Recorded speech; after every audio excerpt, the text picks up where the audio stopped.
Hello दोस्तों, मेरे YouTube channel पर स्वागत है। हम ICAPCFA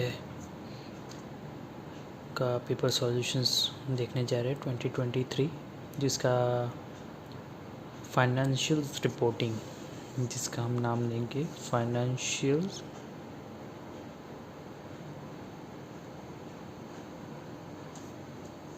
रिपोर्टिंग।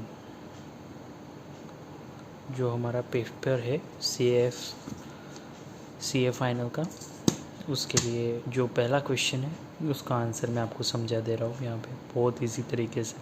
बहुत इजी है, एक एक करके हम बढ़ते जाएंगे। ठीक है दोस्तों, होपफुली आप मेरे साथ ज्वाइन करेंगे। तो पहले हमें कैलकुलेट करना पड़ेगा EPS का। जो आपने क्वेश्चन पढ़ा होगा, मैं आपको डायरेक्ट आंसर बता रहा हूँ, पेपर सॉल्यूशंस करवा रहा हूँ ICAP का, CA फाइनल का, फाइनेंशियल रिपोर्टिंग का। ठीक है, ये लिखा है आपको। जो EPS हमें पहले फाइंड करना है। EPS का what is the formula of EPS? The profitable attribute of ordinary share holders of 2021 and weighted average of number of ordinary shares during the years.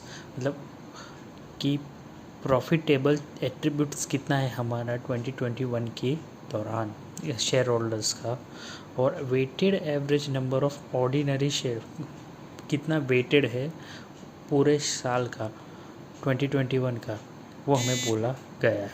तो 24 मिलियन 2021 का है और 6 मिलियन उसका 21 का वेटेड एवरेज है, जिसका होता है पर शेयर EPS होता है 4 पर शेयर। ठीक है, 4 पर शेयर होता है। और दूसरी तरफ भी हमें 21 का तो निकाला ही है हमने, हम अब 2022 का निकालेंगे, जिसका हमें सेम फॉर्मूला तो सेम ही रहेगा। जहाँ EPS का दिया हुआ है या वहाँ पे 2022 का प्रॉफिटेबल शेयर का भी दिया हुआ है। वहाँ पे जस्ट 2022 पे जो उसका है प्राइस, वो 34 मिलियंस है। जहाँ ये 24 मिलियंस का था, यहाँ पे 34 मिलियंस का है। अब यहाँ पे जो मेन चीज़ है, ये नंबर ऑफ़ डेज़। यहाँ हमें 1 जन से 31 जन का तो निकालना ही है, बट ये दोनों अलग निकलेंगे।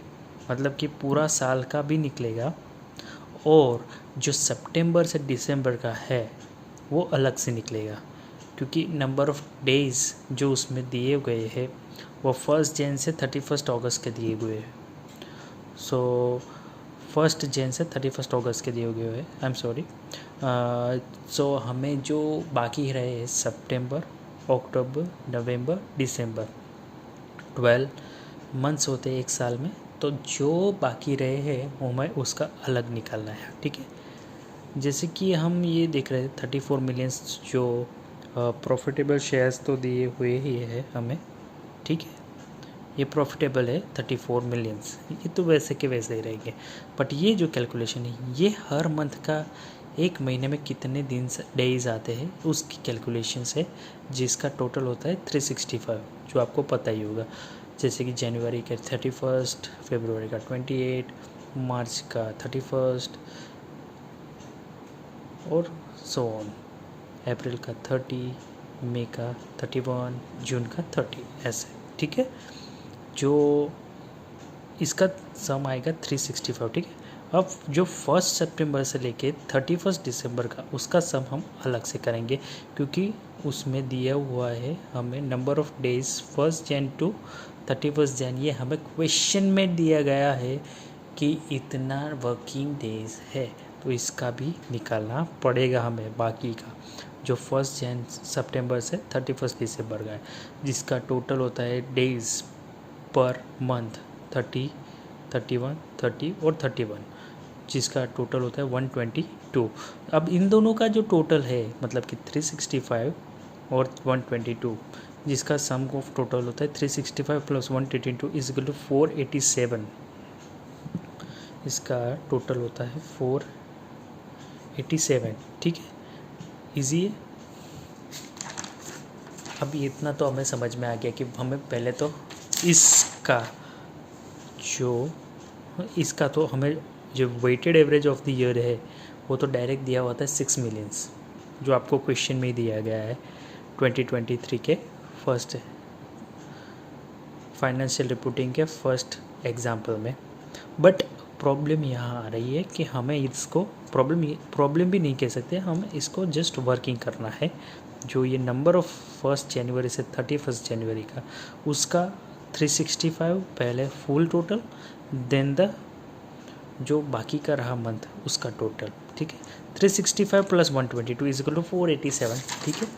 होपफुली आपको समझ में ना आए तो कोई भी क्वेरी हो तो मुझे कमेंट सेक्शन में ज़रूर लिखिएगा। Weighted average of the number of ordinary days, अब हम वेटेड एवरेज निकालेंगे। ये जो कैलकुलेशंस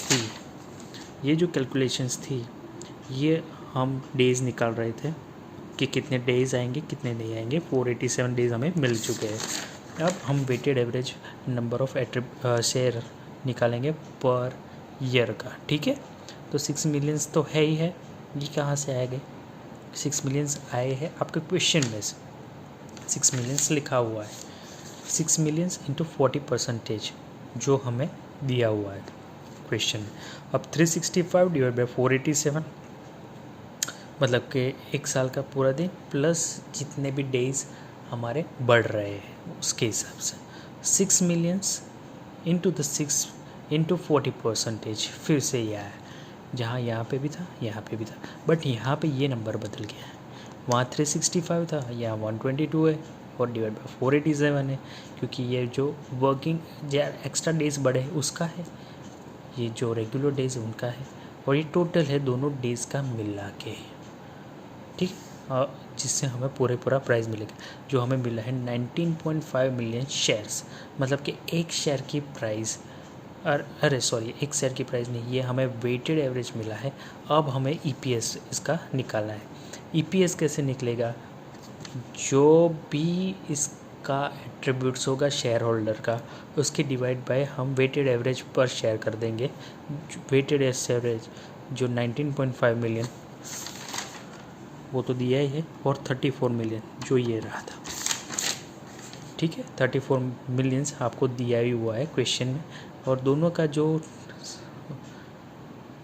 को हम डिवाइड करेंगे। 34 millions divide by the 19.5 millions is equal to 1.75 per share. ये किसका आया इसका भी मैं आपको बता देता हूँ, यह 2022 का, ठीक है।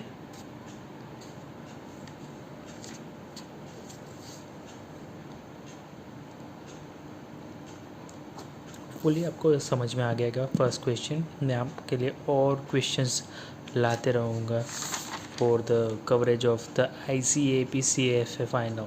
Thank you.